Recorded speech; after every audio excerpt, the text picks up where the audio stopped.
আসসালামু আলাইকুম, এটা আমার নতুন ব্লগ। আমার ছোট ভাই আদিয়া তো অনেক অসুস্থ হয়ে পড়েছিল। 3 দিন যাবৎ পেট খারাপ হয়ে ডায়রিয়া হয়ে গিয়েছিল। তাই আমরা ওকে নিয়ে কলেরা হাসপাতাল মহাখালী নিয়ে যাচ্ছি। আমার ভাইটা পায়খানা করতে করতে অনেক অসুস্থ হয়ে পড়েছিল, কিছু খাচ্ছিল না, সাথে বমিও করছিল। আমরা মালিবাগ দিয়ে যাওয়ার সময় দেখলাম ট্রেন যাচ্ছে। ট্রেনটা অনেক বড় ছিল। আমার ছোট ভাই আদিয়াত দেখতে পারেনি, কারণ আদিয়াত ঘুমিয়েছিল।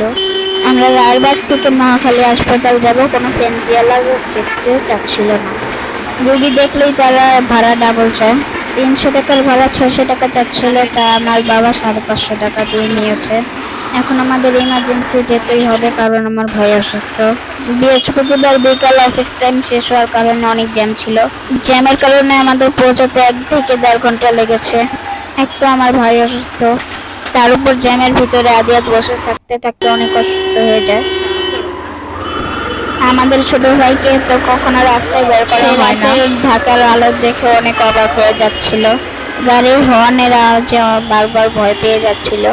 আপনারা দেখুন আদিয়াতকে কত ক্লান্ত দেখা যাচ্ছে।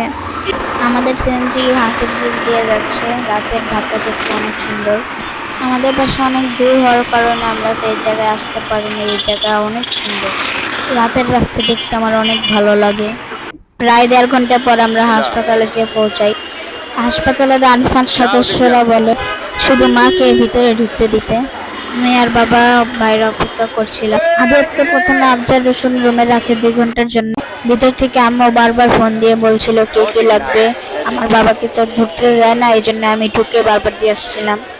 তাদের চিকিৎসার মান অনেক ভালো ছিল।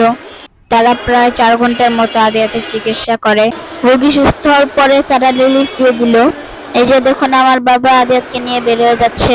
হাসপাতালে যাওয়ার আগে দেখুন আদিয়াত কেমন হয়ে গিয়েছিল। সবাই আমার ভাইয়ের জন্য দোয়া করবেন এবং গরমে বাচ্চাদের সাবধানে রাখবেন। সবাই আমার চ্যানেল সাবস্ক্রাইব করে দিন। আসসালামু আলাইকুম।